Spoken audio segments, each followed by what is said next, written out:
All right. Hello, everybody. Welcome back. So excited to be back. We took a break, much needed break, which was great. But we are back. We are doing it and we are excited to be here. How you feeling, Ryann? Yeah. Hey, everyone. Yeah, I'm feeling really good. It was a much needed break. We hit the ground running with this podcast, in all honesty. Like, we really tried to make sure that we came with, a lot of content very quickly to make sure that we were actually like serious about this. I think it was a test of both of our endurances as as procrastinators, but also just as, new content creators. And so It was exciting, it was exhilarating, but it was also exhausting. And yeah, we are back. Episode 26. That's wild. I know. So crazy. Yeah. But feeling refreshed, feeling good. Mm-hmm. Lots of fun episodes still planned for you guys. So very, very excited. So let's do our little mental health check-in. How are you doing? You always do that big sigh. I have to. I get it from you. I know. You're the originator of the big sigh. It feels good. It does feel good. No, but it also like helps me get my thoughts in order and like kind of woosah. But anyways, I've been pretty good. Yeah, I've been pretty good. I do feel a little bit lacking because I haven't had any therapy sessions for a while. My schedule just, getting adjusted to the freelance life / working with different agencies and stuff. Like, I'm just still kind of figuring out what days actually work for therapy, because my therapist is also a very busy person. But even still, like, I've journaled a little bit, and yeah, it's been okay, actually. It's been okay. So yeah. Good. Well, how are you? I could say the same. It took a little bit of a turn last week, but was able to bring it back. Wasn't taking care of my mental health as much as I should, unfortunately, but luckily I was able to double down on therapy appointments. You and I got to see each other and talk a lot, and so that was great. So still, trying to bring it back, figuring things out, but feeling good, feeling much, much better. Very excited to be back. So yes. Yay. I know, me too. I know. We both just recently finished the last episodes of Euphoria. So I'm feeling the Euphoria vibes. I really try to channel that in my eye makeup today. I know. So if you are here with us, thank you. So if you're here with us on YouTube for the visual conversation, get into it. Right. You definitely have more of like a Maddie look right now. I think I'm pulling more of like a Rue. I went pretty minimal with my I have like a little like beater tank top on, just kind of chill, Kind of chill. I mean, you could also be what's Rue's love interest now? I can't think of anybody's name. Oh, Hunter Schafer. What's her name in the show? What?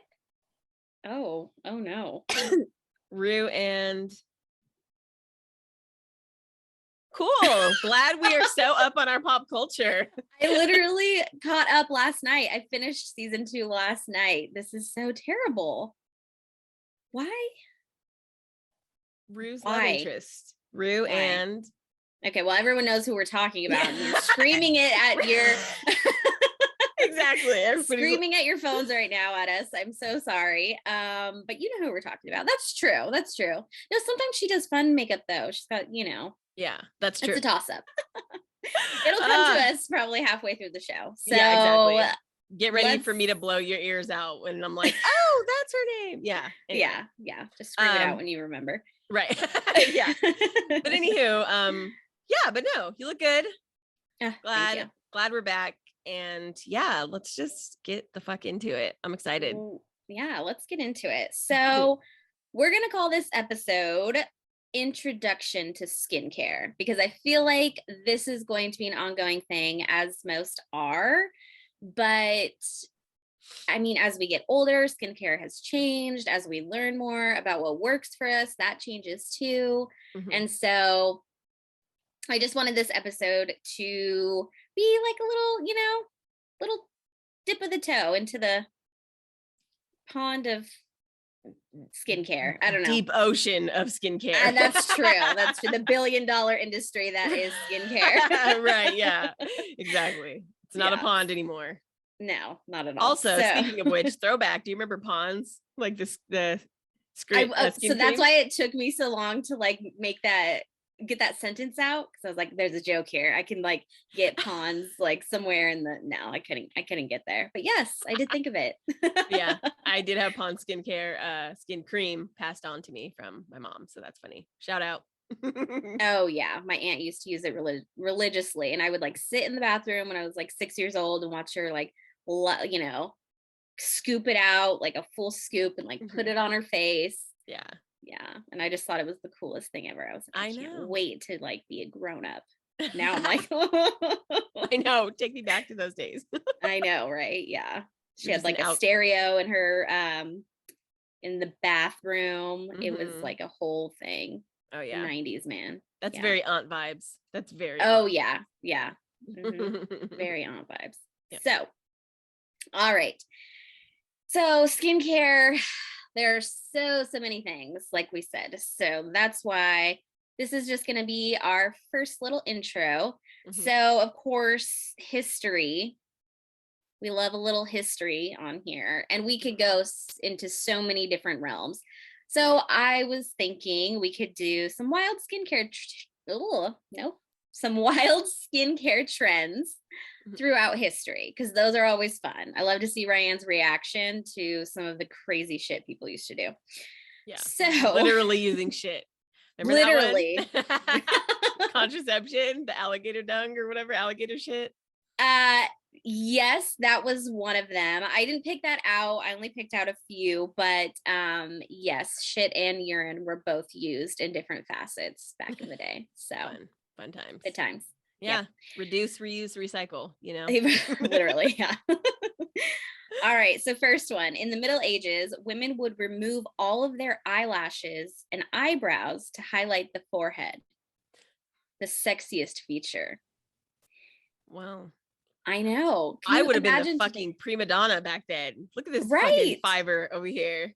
Exactly. Same. I have a huge forehead. I used to be self-conscious, but I mean, back in the Middle Ages, shoot.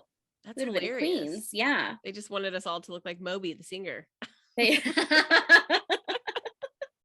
Yeah. And like, could you imagine such a difference in eyebrows? The amount of trends around eyebrows and how serious people are about their eyebrows. I mean, how serious we are about our eyebrows. I know. I wish I was always this serious. I thought I was serious. My family just sent a picture in the group chat of like my senior prom, and I had like little like noodle eyebrows, and I was just like, why, Ryann? What was the angel hair pasta look? Like, that wasn't for you. It wasn't for anyone. I mean, it wasn't for anyone. Yeah. That's true. That's true. Yeah. My eyebrows are so thick and dark. Like, who was I fooling? You know what I mean? Right. The amount of effort you put in to make them not the way they are naturally is kind of amazing. It is. It really is. Yeah. It really is. Okay. So next one. So in the 1900s, people would eat arsenic to clear their skin. Hot tip, it did not work. They were poisoning themselves. Oh my God. I know. Could you imagine? I would totally do that though. I had terrible skin. Yeah, they had great skin because they all died at like age 12. Right, yeah. Not a pimple in sight. Yeah. As they're being, shoveled on. Yeah. Oh my gosh. Okay, so next one. During the Renaissance, women would bloodlet to look paler. Continue. So I know. Yeah. I'm like, what do you mean bloodlet? What does that mean? Like they would put leeches on their skin to drink, like to pull out, to drink their blood. Or they would literally go to the doctor and have them like cut them and drain some blood out of them so that they looked paler. Whoa, that's wild. Yeah. Yeah. That totally makes so much sense because so many of the paintings like back then, I'm like, They're so pale. Where is this? I know, they're so pale. Like, yeah. That was post-treatment.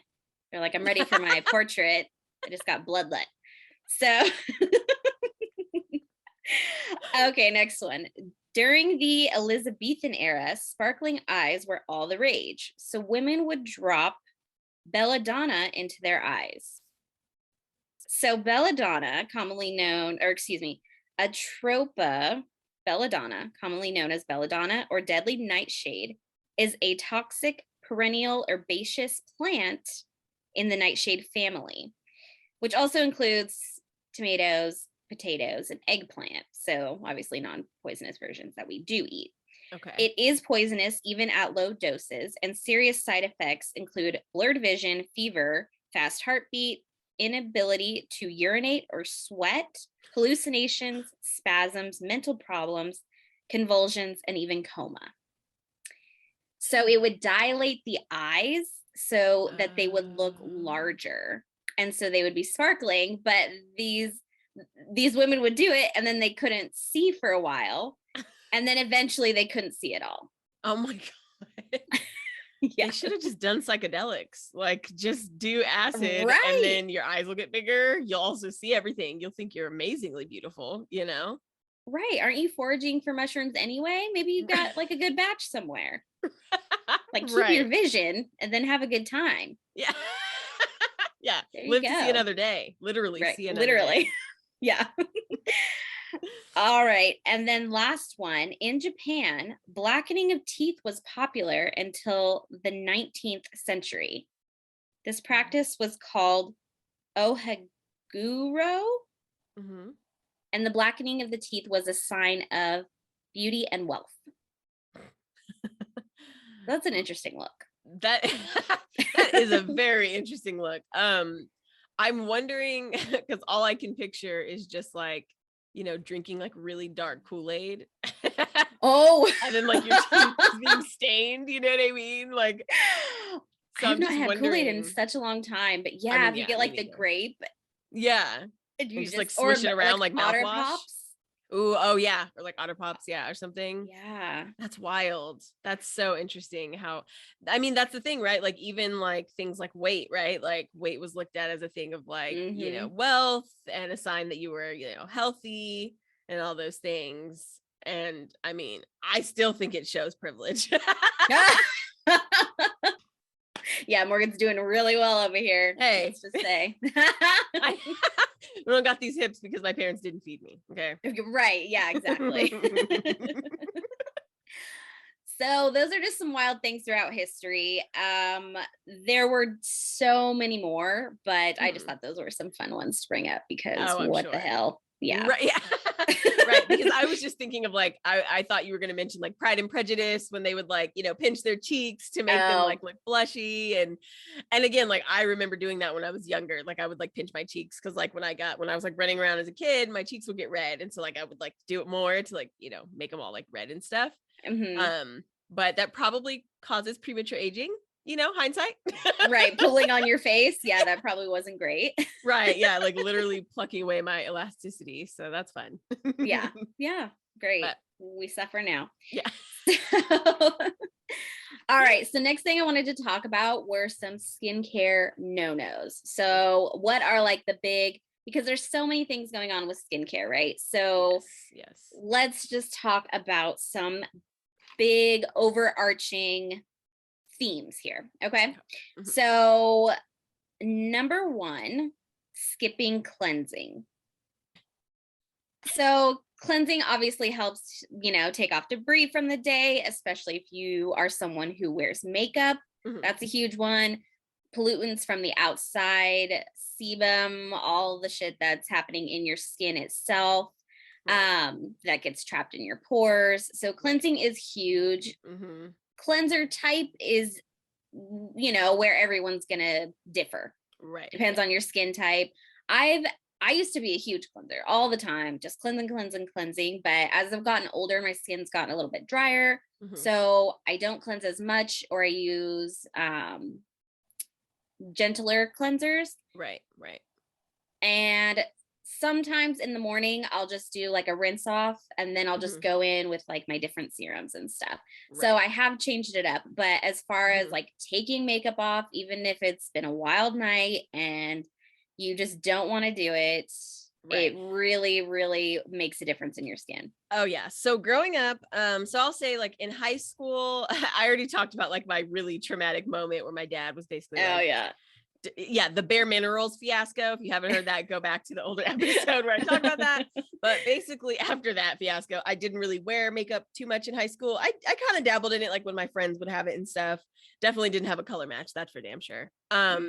Shout out Fenty. No, I'm just kidding. Yeah. But fast forward to like seniorish year, I literally would like keep makeup on my eyes for the next day because I was like lazy and didn't want it.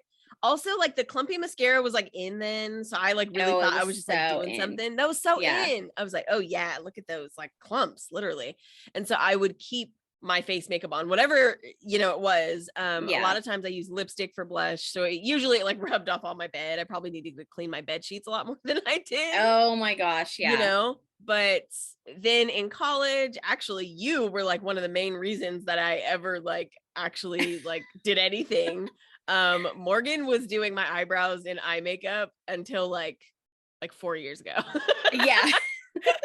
Every trip we went on, I had to pack beauty supplies, all the skincare, all the hair care, oh my god, everything for every trip. And I knew that we had to start getting ready late, or we all knew, not that we would do it, we were always late to getting out, but I would have to do like 3 separate makeup applications at least. Yeah, at least.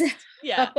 Right. And then even if anybody else brought their makeup, like they would be looking at what Morgan was doing and was like, oh, could you just put like a little bit of that on me? Thanks. Right. And it's not just a little bit of that. It's like a full face. It's like, oh, could you just do like a quick smoky eye? What's a quick smoky eye? And that was like before we graduated to like dark brown smoky eye. That was like black smoky eye where you had to like fade that shit out so it didn't look like raccoon exactly. eyes. And like, if you know, you got to do the blending. And let me preface all this by saying that I did work at Ulta. I worked for Clinique. And so I had tons of makeup samples. I had so many palettes. I learned so much from the girls that I worked with. And so I was taking all that with us every time we went to Vegas. So that's where it was all coming from. Like doing the smoky eye, but learning how to blend and add a different color and all that stuff. So true. Yeah. Morgan, I definitely.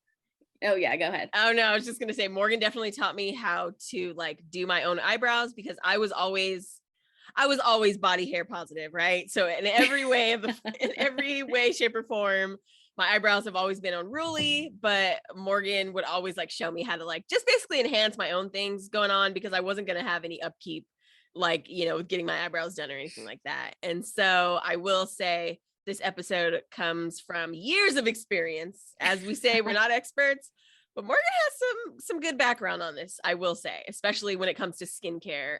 She would always tell us to take our makeup off when we got back to the room. She was always. We use the wipes, which aren't great, but it was something. That's true. It was something, but I was gonna say, that's all to say, I was not a skincare expert prior to this. Fair. So I was using apricot scrub on my face with like a scrub brush up until I was probably like 20 years old. Yes. So I'm paying for that. So we're all paying for that. If you were a 90s baby and you grew up around, you know, like, first of all, my first cleanser, when you said cleanser, I thought of Noxzema because my cousin introduced me to Noxzema, which is like one of the harshest astringents out there. It pulls out everything. So for teenage acne, you're like, yay, all of my pimples are gone. But you're also like, my face is cracking and nothing, I'm peeling everywhere. Right, exactly. Which now I realize that if you're going to use an astringent, you do need to follow up with like a toner, something to reset your pH balance. However, most people don't need something that tough and astringent to, you know, cleanse their face, right? Because pulling out all your natural oils. I don't even think I've seen I don't think I've seen St. Ives like apricot scrub. I mean, maybe I avert my eyes if it's nearby from from the trauma of like my, my skincare Right. routine through my, teenage years. Oh yeah. No, But it's still out there. They have like other ones. They have like a green tea scrub, which is a little bit less abrasive. And then okay. they do have like a rice one now, which it actually might be the green tea one. But either way, it's still out there. Like I've actually seen people with it since then. And I've had to like tell people because again, you only know what you know. And Right. so Use many that on your people. feet. Use that on your Right. elbows. Yeah, exactly. Get a Exactly. real nice exfoliation prior to shaving your legs. Yes. Sure. Very good point. Right. But don't use it on your face. But do not use it on your face. Yeah. There are other products out there. Right. We are happy to make recommendations. Yes. I'm still very into exfoliation. I have thicker skin and I am still acne prone. So yeah, DM us if you guys want to know more. That is we true. Here to talk about St. Ives. Yes, and deter you from it. It's like a bad pyramid scheme, Stay tuned. We'll get into that one day. But yeah, following up after the cleanser was really where it got dicey for me because I didn't have a lot of exposure. I also, was still like viewing skincare as very like in the traditional sense of like Mary Kay, Avon. Like I really didn't know what else was out there until you started working at Ulta. And I was like, oh, it's not all about covering it up with makeup. Like what you put under is actually important also. Right. So yeah, moving on from cleanser, but then also figuring out what the hell comes next. Right. No, absolutely. Well, speaking of what comes next, number 2 is not moisturizing. So Ryann is an even bigger fan of moisturizing than I am, and I'm a huge fan. So she's just had drier skin for longer. I've been more combination oily. So she's been more moisture focused, I guess, whereas I've been more toner exfoliation focused. Right. So yeah, we grew up in a really dry area, and in a lot of ways it helped because I really wasn't acne prone because I didn't have a lot of moisture in the air that was like getting trapped under my skin and causing like sebum breakouts and things like that. But for the most part, it just caused a lot of dry patches. I remember at one point I thought I had eczema or a lack of iron in my diet, but it really was just the fact that I was using like apricot scrub, putting Vaseline on dry spots and really just kind of like going along with my day. Right. Just no idea. Right. No idea. Exactly. No idea. So yeah, it's a journey. All right. So the next one I know we both love and have but as a skincare no-no is not having a nighttime routine. Ooh. Yeah. So I think as we've gotten older, especially, this has just become like such like a ritual. Like it really is. I have to have, and I have ones for like different days because you don't want to use all of your products on the same day.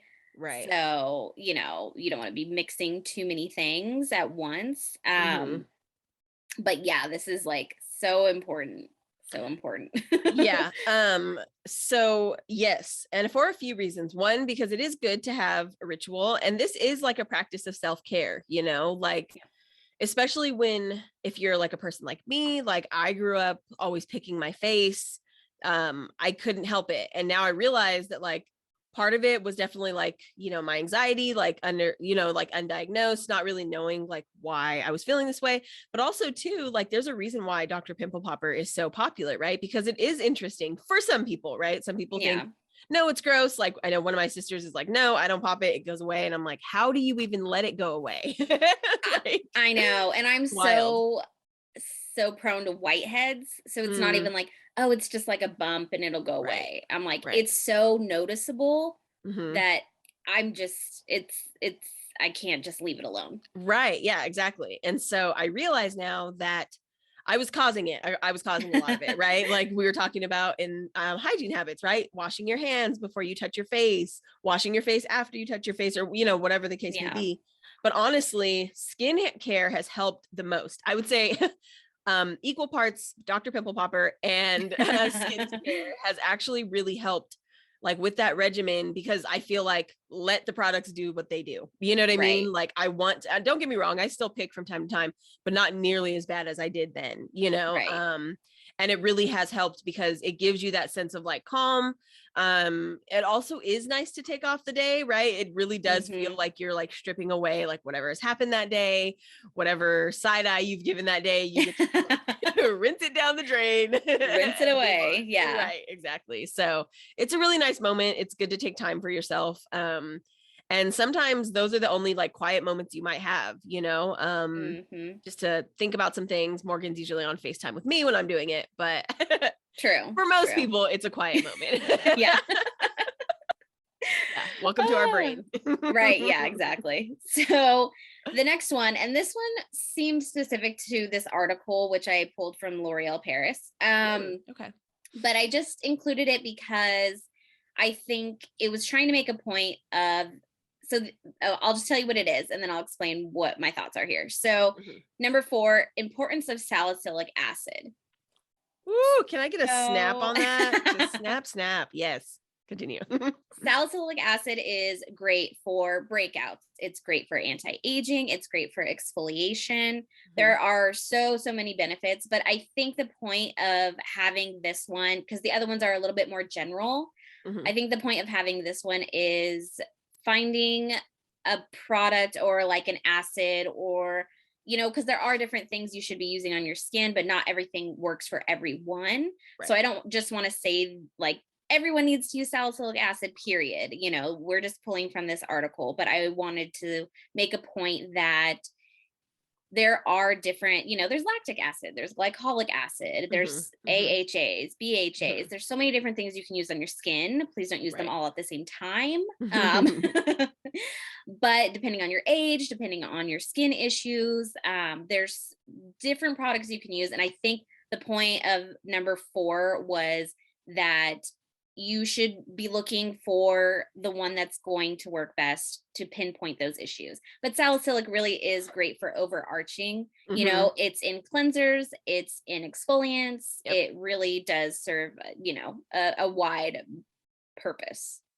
It does. It was one of the first serums that I started using was a salicylic acid. We've talked about this one, the Paula's Choice. And I could just say like a few reasons that I used it for my skin was, one, it wasn't ultra drying. So that was really nice that after I put it on, I didn't feel like it was just like dry in those spots. But also if you have any of those little whiteheads, like around your nose area, between your eyebrows and under your chin, like if you have any type of like lip, your T-zone, exactly. If you have any like type of like little lip dip right here, like under your lip, and you get like a buildup there, and those are like areas that you can't pop yourself. Again, you shouldn't be popping it yourself anyway, but I'm just saying, you know what I'm talking about if you have this issue.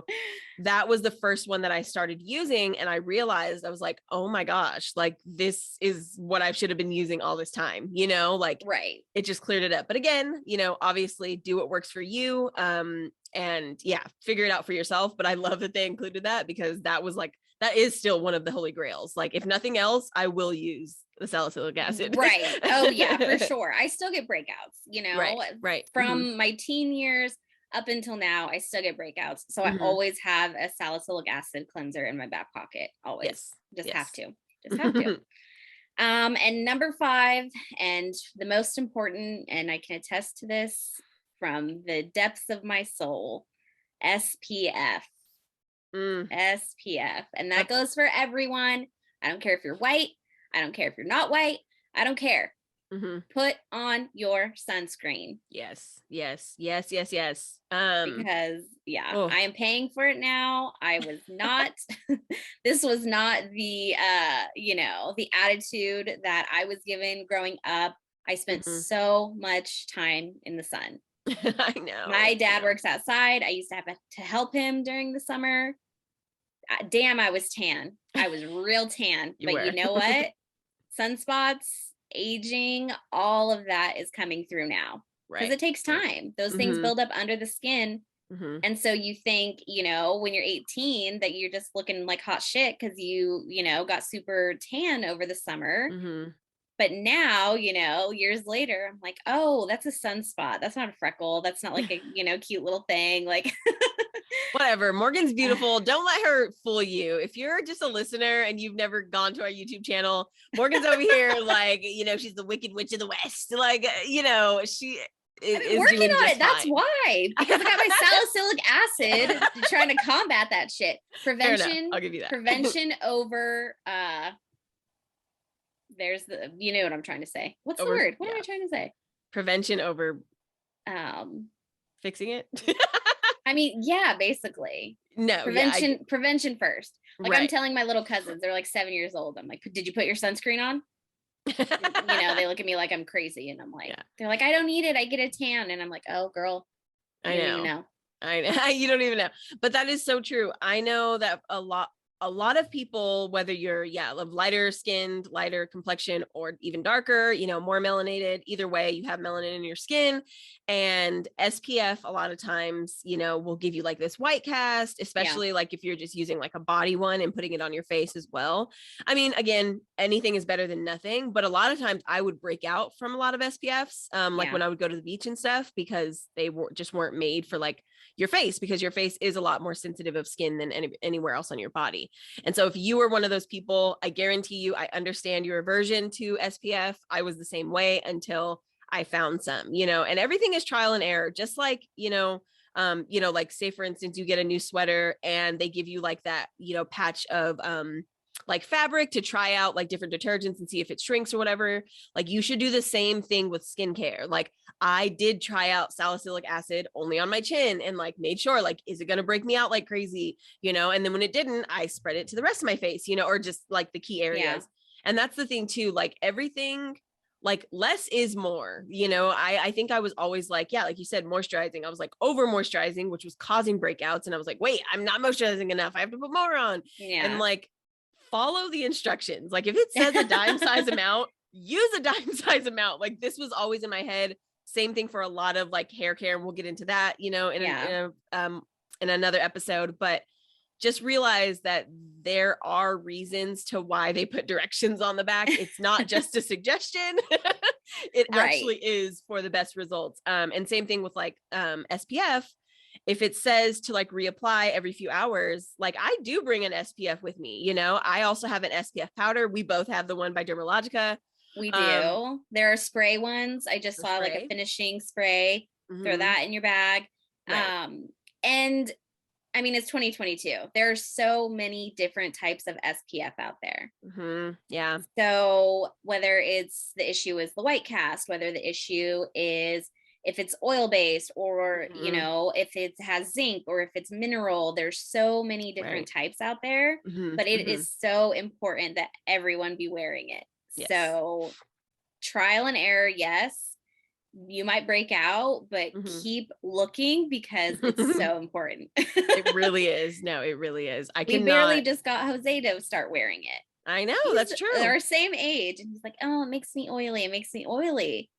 And that's the thing. Like, I think following like beauty gurus on YouTube that are oily prone, like have oil prone skin, and how they talk about their journey with finding like the products. And they always thought that it was like use like no oil-free products. No, that's actually not the case, because a lot of times if you're using too many oil-free products, your skin is going to overproduce oil because it like needs it, right? It dries out, right? It dries you still out. Need hydration, right? You just need hydration. Oil you control. Still need moisture, yeah, right, yeah. Exactly, control, exactly. And so for someone like him, exactly, he might have to do a little bit of trial and error. As we know, he does not like error. So if he finds an error on his face, he will not be wearing SPF for like a month. Yeah, exactly. No, but he found a good one. Right, exactly. But find a good one, and do your research. You know, like the University of YouTube. I'm telling you, taught me everything I need to know. So true. Yeah, I go to Instagram if I want to, work on an issue. Or I'm like, oh, like look at this 3-step combination for hyperpigmentation, which I have because I wasn't wearing sunscreen. Yeah. So let me see what these people are using, what different products. And so there's so much information out there. I'm sure everyone's already following. So they're all just like nodding their head like, yeah, guys, we know. You'd be surprised. You'd be surprised how much of a bubble we are in based on like the things that you search, the things that you talk about. Oh, that's true. That's Everyone's true. Google's listening, everything's Yeah. listening all the time. Right. But you are kind of in like this echo chamber of like, oh, you like skincare, then you'll like this person and this person and this person. And I just did a lot of like watching to see like what people said, like if they had, if they had reactive skin, which is different than sensitive skin, right? Your skin might be reactive, which just means that if you touch it, like, you can tell there's like an imprint, versus sensitive skin where you might actually have like an allergic reaction to something. And so a lot of people actually have reactive skin where they put something on and it makes like when you rub your face looks like red after. It's not because the product that you're using is just like so amazing, or, like it's just your skin is reactive, versus sensitive skin, which is actually like having allergic reactions or sensitivities to different products. So you do have to do a little bit of research, but it's all in, it's all to help you and, support you. So yeah, do it. True. Yeah. Well, those are the top 5 skincare no-nos. So everyone check your vanity. I don't know where you keep your stuff. Check your medicine cabinet, wherever your stuff is, check your counter, make sure you got, your cleansers, your moisturizers, whatever nighttime routine, your salicylic acid and or whatever acid toner product, retinol, let's say, just depends. Right. And of course, your sunscreen. The Holy Grail. So true. The Holy Grail. Exactly. Yeah. All that other stuff isn't going to work if you aren't protecting your skin from the sun. That is so true. And if you're using serums, which I do like that, usually in their directions, they'll tell you like only use if followed by, SPF for the next 7 days. Like one of mine actually says like must use, like SPF for the next 7 to 12 days or, whatever. Right. Right. Like vitamin C. I used to think I couldn't wear vitamin C during the day because wearing it without a sunscreen can cause more damage to your skin. But that's not true. If you wear it with a sunscreen, it can actually be beneficial to wear it during the day. Interesting. But I think some products I had originally seen were so like people aren't going to wear sunscreen. So let's just tell them to put this on at night. Right. Yeah. Exactly. Right. Yeah. But yeah, if you have an amazing nighttime routine, you're throwing it all away if you aren't putting sunscreen on during the day. That's true too. Yeah, that's a very good point. And also too, like a lot of times I notice with products, and I've just seen this again on YouTube, but a lot of products do list to wear it at night as well, because you're less prone to like sweating and stuff and like rubbing it off. Obviously you might like toss and turn a little bit, whatever. But during the day, once you put your, sunscreen on and that's like your last layer, whatever, if you go then and like maybe mix it with makeup and stuff, doesn't mean it won't work. It just might be a little less effective because it's getting like spread out, right? It's not being as concentrated on the area. So just something to think about. But again, some of the products that say at night or, with the SPF, just means make sure you follow up with an SPF because they don't want you like complaining about a product and it's not the product. Exactly. You're like, I wore it out in the sun like all day at the beach and I, now my skin, I have 3rd-degree burns. And it's like, okay, well, don't leave that review on the product site. Like they told you what to do. That's true. That's very true. But all right, so let's switch gears a little bit and talk about the skincare bias. Yeah. So I just wanted to bring this up, and we did kind of touch on this with like SPF, right? There is that white cast, and a lot of the examples from our, little historical segment were also from the Renaissance, the Victorian era, all these different things that are more focused on white culture, like white historical, skincare trends, whatever. Right. But I did want to just touch on this because I feel like where we are now versus, when Ryann and I were in college, the amount of skincare products, like I can attest, I did work at Ulta, I did work for Clinique, and the amount of products that were more broad spectrum towards people of color were it was slim pickings, and Ryann called out like Fenty. That's great that it's here now. I use Fenty. I love it. I have their concealer. It's the best one I've ever tried. So we'll talk about that on our makeup episode. I know. That's so true. But no, also too, like it also goes into like a lot of the trends that you see where they're like popular popular remedies, like skincare remedies, like from Korean skincare, or like African pastes that were used on the continent of Africa in different places. How Ethiopian women, like, you know, took care of their skin, how Nigerian women take care of their skin. Like a lot of those, like, quote unquote skincare secrets, like, come out in like weird, like, appropriated ways in, like, you know, Yeah. popular brands. And those things just go to show you that that knowledge has always been there, right? Like, if you look for it, you can find the way these women have been taking care of their skin for centuries and centuries. But of course, we're going to be hyper fixated on, you know, the white women and what they were doing with their skin, right? And again, you can take from both, but just realize when you see like those trends popping up, like, you know, yeah, like when Korean skincare like was like crazed in America, it was about like 5-ish years ago, and it still is, don't get me wrong. Right. But they're, you know, they're like 12-step routine and they're 14-step, you know, and all those things.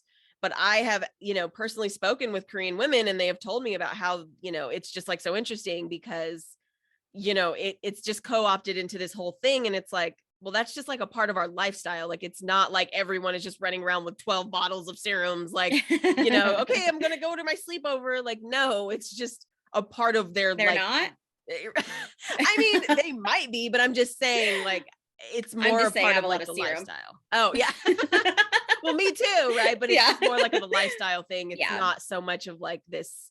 I don't know. I'm just saying, when you see things appropriated, and when you see Neutrogena coming out with, like, you know, the latest in like Korean skincare developments, just realize it's been there for a long time, guys. And if you would like more knowledge on it, you should probably go to the source, is what I'm saying. Yeah, very true. And my sister actually lives in Korea, so I have a ton of products. She came home 2 months ago now, and she brought this whole big like pile of stuff to try that I'm so excited about. Right. She put the face masks in the fridge, which I was like, brilliant. Oh, you don't do that? No. Oh yeah, I use. Oh, well, I guess we'll get into it. Never mind. I'll save that for later. But yeah. Okay, but yeah, no, I have my jade roller in the freezer, but I didn't think about putting the masks in the fridge, like the single-use masks. You know what we're talking about. So yeah, I was like, oh, duh. Like, of course that makes sense. Of course. Like, it's amazing. It's an amazing I'm such like a puffy face. Like this morning, I was like, oh, gotta get jade roll. Like, just so, you know, but yeah. No, it's amazing. Yeah, it's so soothing and very refreshing. Just a really good way to like wake up your face and your body. But yeah, but I like to do them at night where I want to be cozy and like go to bed. I'm like, can I put them in the microwave? Is that okay? Once again, we are not experts. Yeah. Oh, yeah, that was a joke. So just to touch on the bias, I found an article by the Salty Esthetician, which I loved. It was called Racism and Bias in the Skincare and Beauty Industry. So she talked about something called the Fitzpatrick Scale. Have you heard of that? That sounds almost familiar, but maybe not. But continue. We'll see. Okay, so it was developed in 1975 as a way to estimate response to different the way different skin types responded to ultraviolet light. So it's a numerical scale with 6 classifications. So the scale is predicated on the amount of melanin in your skin, from type 1 for those who are very fair, very light skinned, and cannot really withstand sun exposure. And then type 6, on the other hand, is the richest and deepest skin tones that can tolerate the most sun exposure. And then she makes a note, all skin types need sunscreen, however. So straight from the esthetician's mouth, guys. Hey. So of the 6 classifications, up to number 4 hail from European heritage. Okay, say that one more time. Okay, so there are only, let me just read it. I'll just quote directly from her here. I find it interesting that there are only 6 classifications, with 3, maybe 4, depending upon what part of Europe your heritage hails from. And 3 of those are based on Caucasian skin. So the point she's trying to make here is that you know, there are so many skin types. There's so many people of color, and there's so many different shades of Caucasian, right? So of the 6, 3 are Caucasian. Got it. And then the other 3 are supposed to encompass people of color of all shades. Wow. Yeah. All undertones, all, yeah. Whether you're Black, of Latin descent, what else? Native American. Like there's so many different skin tones, yeah. right? And so this scale is just really outdated because I mean, it's just not encompassing at all. I know. And yet we still have skin brands now that come out with like 6 shades, or like makeup brands and skincare brands that come out with like 6 shades of like this like new CC cream. And I'm like, for who? Those aren't my shades. Yeah, not you. Exactly. Right, yeah. Okay, so she does say there is a science behind the flippant comment that Black doesn't crack, and that richer skin tones do show signs of aging at a slower rate, but that doesn't change the fact that there should be, you know, sun protection availability and good skincare availability. And she, as an esthetician, is working in, you know, doctors' offices, spas, different places like this. And this is also like the education and accessibility for people of color as well. Yeah. And so I thought it was interesting because she said, you know, working in these different spas, a lot of her colleagues were nervous to work with people of color doing things like chemical peels, you know, not being comfortable because there is an education gap there. Oh yeah. And she said it's an ongoing process, you know, the world of skincare is always changing, things are always being developed, but it's, you know, it's their responsibility to be keeping up with, you know, new trends, new understandings, new science, all of that. And so she was just talking about the education gap, like I said. And so I thought that was really interesting too, because that's true. That's really true, right? Oh, for sure. Yeah. I mean, I just know from even like, you know, from a young age, like going into places, like Sephora and Ulta and MAC, you know, like back when I thought I needed MAC cosmetics. But seriously, like going into those places and just seeing like the women like just like freeze up knowing that like someone was going to have to try and color match me. And, you know, a lot of that is personal bias because I'm a client just like everyone else, you know, like, trust me, I know I'm the only Black person in here. You don't have to point it out by your face, like freezing up. But at the same time, like you do have to take it upon yourself, you know, like when Morgan was working at Ulta, you know, like she did take it upon herself to like make sure that she found different products, you know, for me and see like, oh, like, you know, does this skincare match, or, you know, does this makeup match or whatever? And those things do matter because like there is a very large percentage of the beauty industry that is, you know, taken up by women of color. Right. And as we see like the skincare expand, the skincare industry to expand and the beauty industry expand, they're realizing that there's this huge gap. There's this huge hole that has not been filled for a very large percentage of the population that does also use these products, you know? Right. And so I feel like a lot of the reason why Black women, or just, you know, women of color, gravitate towards like more of the natural skin care, you know, forward is because we just didn't have the matches for it for a long time. And so it was just better to embrace what I naturally had and like the skin that I naturally had than trying to like run the risk of looking gray or, you know, looking like I have a white cast or look, you know, like all the things that clearly didn't mesh with my skin. For me, that was always like a fail safe. Like, okay, well, whatever. People think Black people look great without makeup anyway. So I'm just going to like lean into that. But it wasn't because I didn't like makeup, because now I love buying products and I love like shopping for things, but I also like that I have the variety. I like that there are Black owned brands that actually cater to my needs, because those products do work a lot differently because my skin needs different, you know, attention to different things. Right. Right. That's true. That's true. And she did say, you know, as the world shrinks and becomes more diversified and integrated, you know, we all in the beauty industry need to do better.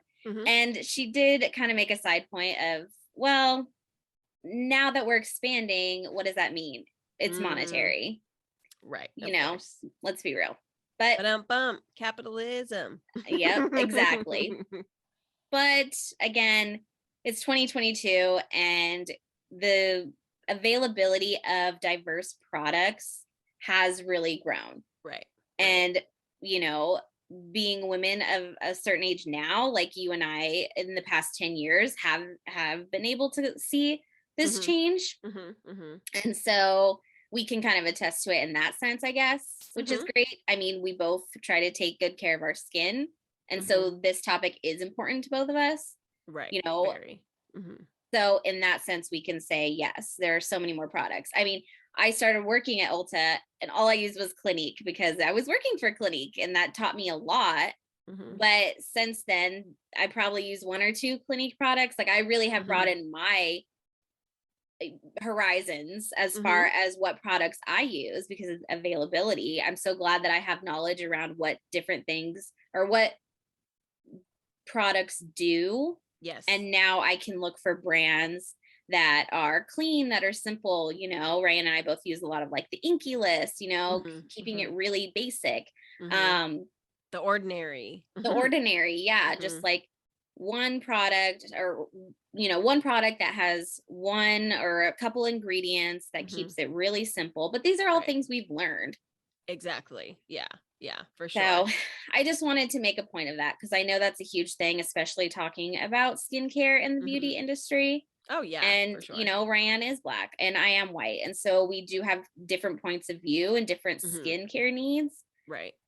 But we can also talk about our skincare forever. That's why this is the intro. We know we're going to come back. Right, exactly. I know this is still going to be, you know, an hour and a half episode, but I just wanted to make a point of that. And I was thinking about when I was putting this episode together that it was really cool that we kind of got to come from two different points of view. And what works for our skin. And we don't have the same skin type. We never have.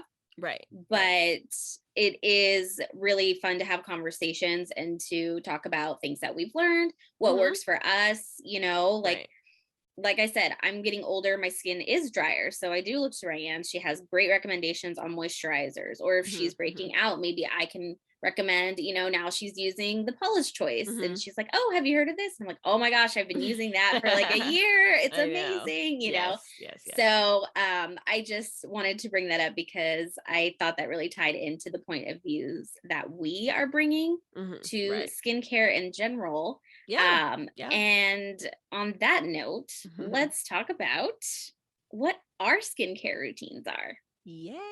Yay, so fun. All right, settle in, guys. 3 more hours. I know. So I start with a deep breath. No. I know, right? Yeah.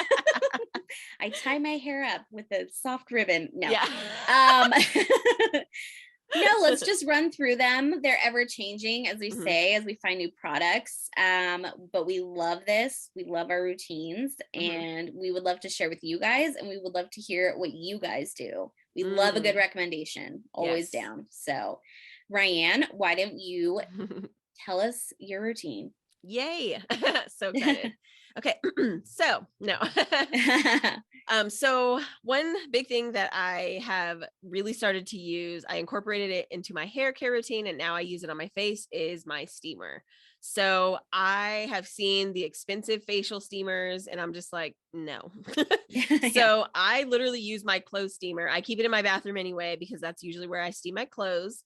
But what I've started to do in the morning, or I'm sorry, when I break down my makeup, so say for instance, like a day like today, I do have makeup on. So that would be the most steps that I would ever have in a skincare routine. So I turn my steamer on, I fill it up with water, turn it on. And as it's like, getting hot, I get my, either Shiseido. I really like the Shiseido.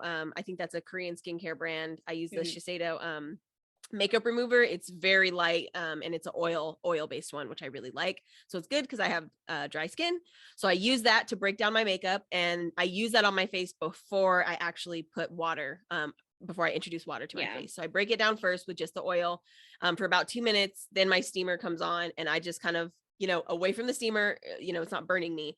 And I use that water to incorporate to like break down the makeup and like aid the Shiseido basically. Okay. So I do that for about like 3-4 minutes, sometimes like 5 or 6, honestly, if I like have the time, because it just is a really nice process. It feels really nice. And it's like good for like your lungs and everything like that. So it's like nice to breathe it in as well.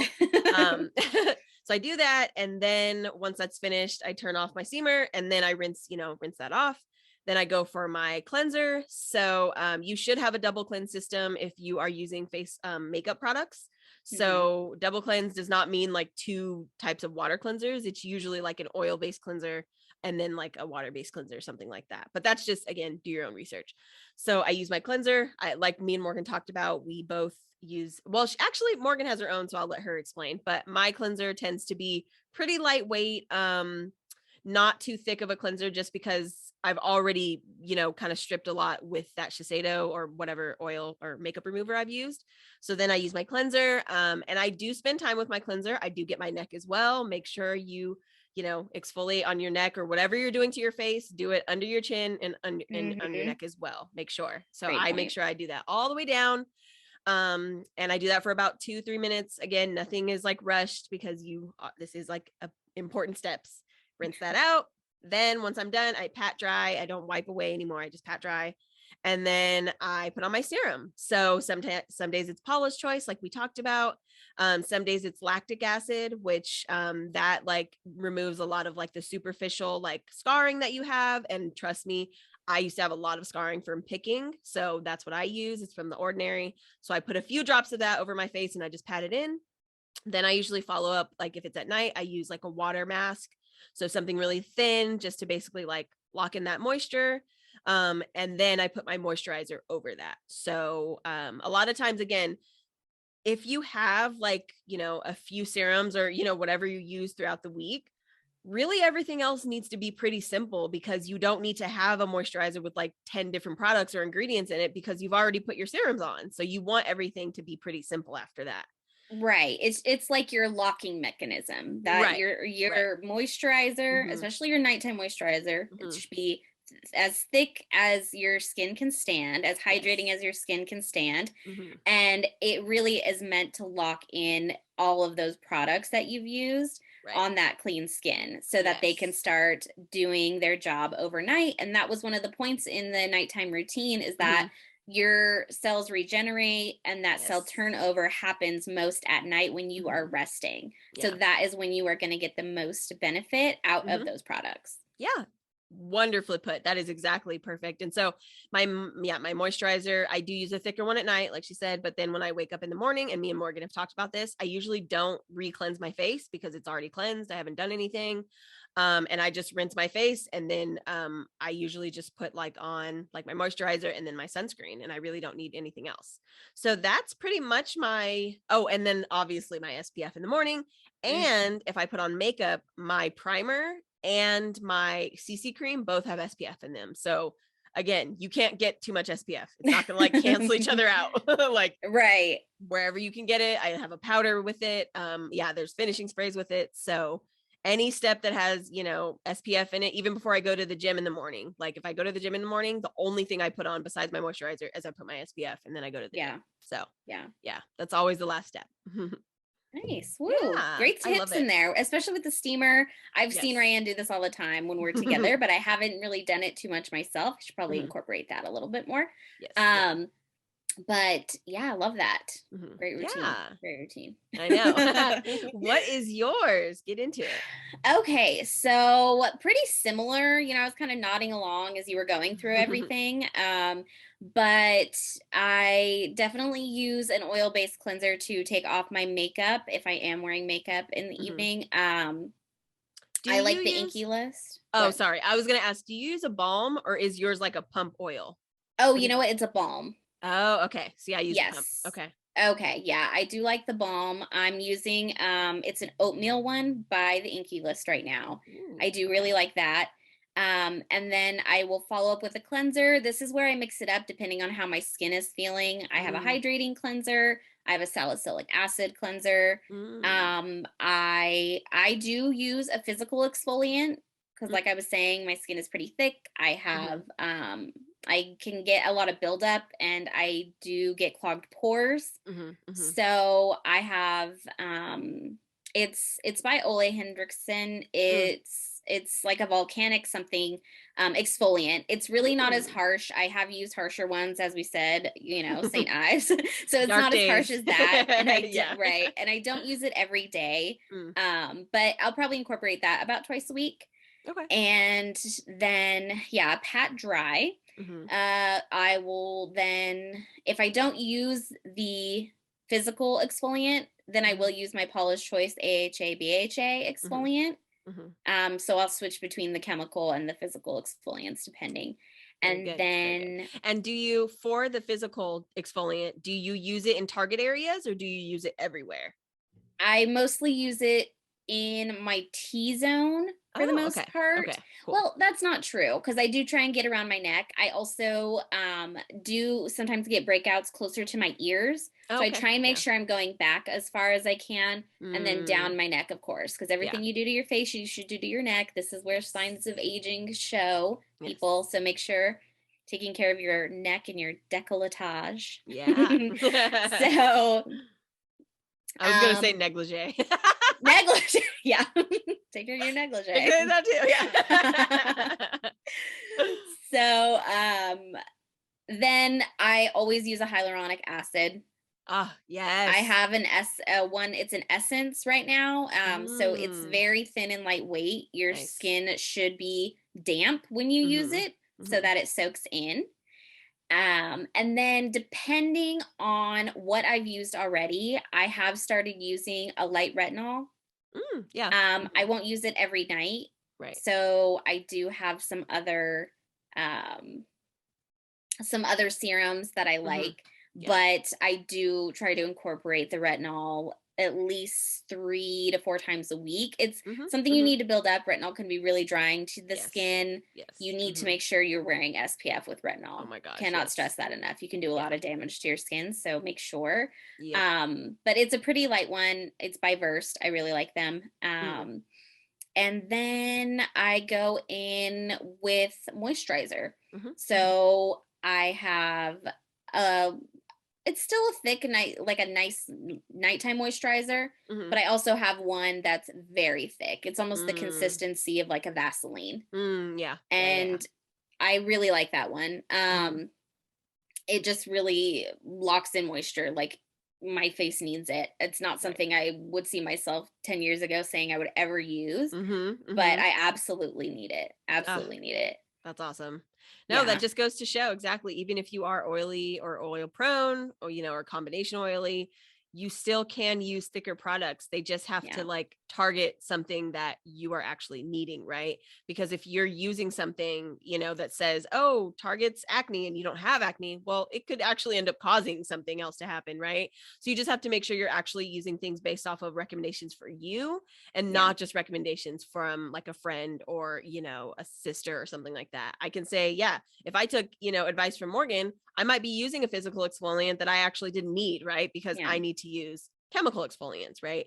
And I will say, yes, same. I use hyaluronic acid. The Ordinary finally made their bottle bigger for the hyaluronic acid. I was so happy. I was going through those like way too quickly. But yes, on really dry days when I was in Idaho Falls, like going through Yellowstone, like it was really dry. It was like winter months. I was putting on hyaluronic acid every single day, and it was like getting me through the full day, no issues. So same. Yeah, and I even have a face oil. The Ordinary has like a rosehip oil. So if my skin's really dry in the evening, or I just want to do like a really nice like moisture lock, then I will end my routine with an oil. Nice. Okay. Yeah. I like that. Yeah. So, and then in the morning, keep it simple. I don't scrub too much.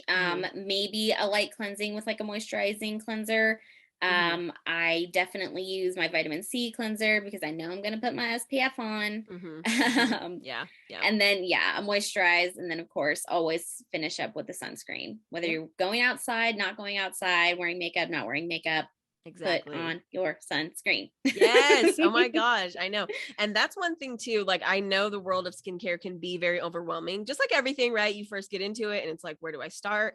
But what I start with and what I just recommend to like most people when they ask me like what I use, I just recommend get yourself a cleanser, a gentle cleanser, not something wild or, anything like super expensive. Get, a fairly priced cleanser should be no more than like $10 to $12. Get yourself a moisturizer and get yourself SPF and start there. And then if you notice, because a lot of people don't actually know where their skin falls on the, scale of dry to oily or combination, because you've been using such weird products just like willy-nilly. So just start with a very simple system. And then from there, if you notice, okay, I'm still feeling dry, okay, maybe you need hyaluronic acid to add like some moisture back into your skin. Or, oh, I notice oil. Okay, maybe you need, something that can help with oil control. So start simple. Don't like jump into like all of the steps, right? Just start simple and just notice where your skin is after about a few weeks. Okay, what do I feel, right? Does it feel tight around your nose? That probably means you need a little bit more moisturizing, moisturizer or something like that, right? Right. That's how I started. And I think it really helped me realize like what I actually wanted out of my skincare. You know what I mean? Yeah. Instead of like what I was expecting from all of these products, because you can shock your skin and then you'll be like, fuck all of these products. And it's right. like, Exactly. And that's true too. Like sometimes your skin needs a reset. Like Ryann and I both listed out quite a lengthy process of what we do for our skin, but sometimes I'll keep it really simple. I will just wash and moisturize and that's it. Yeah. Because maybe my skin is feeling a certain type of way. Maybe I'm getting some bumps that aren't necessarily a breakout. It's just, something's kind of going on where I'm not sure if it's a new product I introduced, if I'm overdoing it with my exfoliation. Maybe I just need to cut back on that. So it's good to reset too if you aren't sure exactly what is, working. It's not like these things are set in stone. We might get a new product tomorrow and tell you, oh, this is the best, exfoliant we've ever used. Who knows? But that's what we do right now. And so I guess the big question is, are we doing this wrong?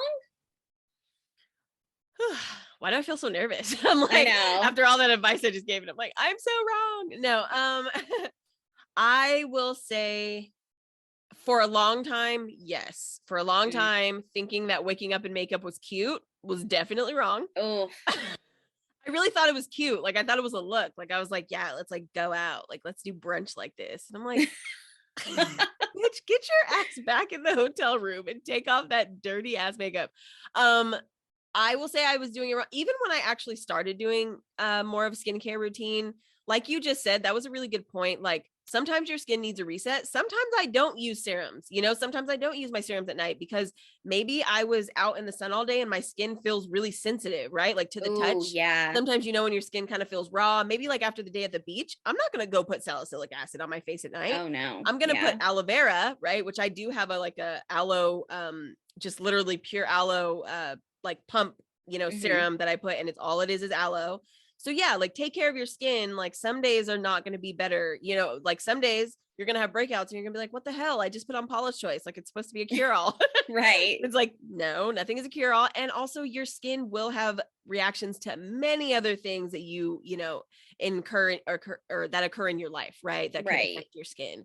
Right. So I really like that point because I do feel like I've done it wrong where I've like, overcompensated with serums, but now, and I've done it before. Like, again, when it says don't put serums around your eyes, like don't put them in your eye hollows. I've fucking done it.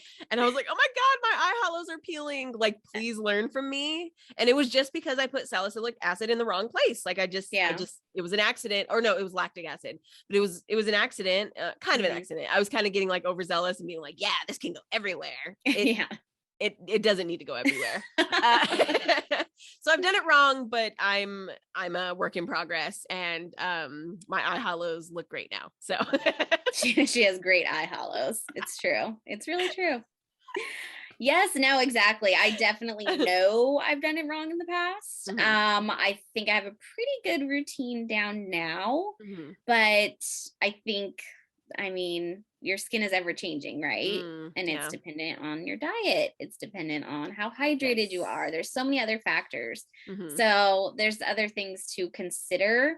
You know, we can give you all the product recommendations in the world, but you got to be, you know, taking care of those other things because it is going to show if you aren't getting enough sleep.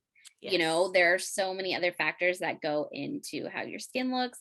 But again, if you guys want the recommendations, we will tell you what we like. We'll talk about it all day. We talk about it with each other all the time. So if you want to hear more about it, let us know. That's so true. And I don't know how I didn't mention this, but not using hot water. Oh my gosh, I used to do that so wrong. So I used to use way too hot of water. I thought that hot water was like the cure all, you know, I was like, I clean my windows with it. Why don't I use hot water with like my face? Not the same. Honestly, sometimes I use cold to lukewarm. Like I don't even need hot water for my face products to work anymore. I thought that like when I used to like rub off my eye makeup that I needed like hot water and a rag. I do not use a rag on my eyes anymore. Like things like that just were kind of passed down to me, and just like watching people thinking that that's what I needed to do.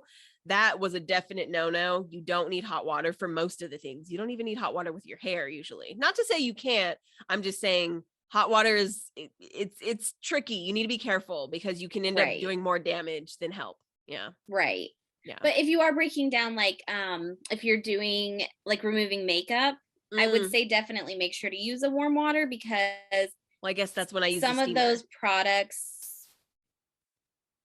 That's what I was going to say. I was thinking that as you were saying that, I was like, well, you use the steamer for, you know, because some of those products, they are oil based. So that's true. If you are prone to breakouts and you aren't removing that from your skin, then you, one, aren't getting all the makeup off, and two, you have now added more oil that might clog pores. That's a good point. So in that sense, just be cognizant of what works and make sure to, you know, and that's why we recommend double cleansing, because that's what that second cleanser is going in and doing, you know, getting any extra debris off, and then also cleansing the clean skin. Yes. Or the, very true. The freshly makeup removed skin. Yeah. Yes, very good. So, all right. Well, that is it. That is our intro. I'm sure, as you guys can tell, we could talk about this all day long. So we will definitely circle back. We would love to hear what you guys are using. You know, as much as we would love to give recommendations, we also love hearing about them. So let us know if we are missing out on the latest eye cream, if Morgan could get rid of this hyperpigmentation, if she would only use X, Y, and Z. What else? Can she get rid of her adult acne? If she just introduced this one thing, let me know. Please let me know. Yeah, she's looking for her holy grail. She's still in search of it. Yeah, always in search. Morgan wants face products more than she does like a dating app. You know what I mean? She's like, oh, for sure. Like, yeah, like dick is everywhere, but like facial products, those are like 1 in a million. You know what I mean? Absolutely. Yes. Yeah. I should put that in my Hinge bio. I should put that, like, you should. Want to fall in love? Recommend skincare products that will work for me. Yeah. Do not approach unless you're using SPF on the daily. Oh, that too. Yeah, that's a good point. I don't want to have to be telling someone all the time to be using SPF. Oh my God, welcome to marriage.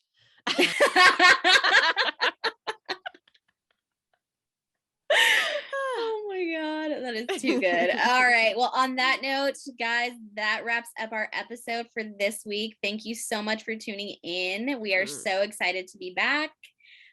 Join us next week for another episode. Until then, rate, review, and subscribe wherever you get your podcasts. Of course, join us on YouTube for the visual conversation. We are on Instagram and Twitter at Wrong the Podcast. So join us there, slide into our DMs like we always tell you to. And yeah, I think that's it. We will see you guys next week. Bye. All right. Bye. Bye.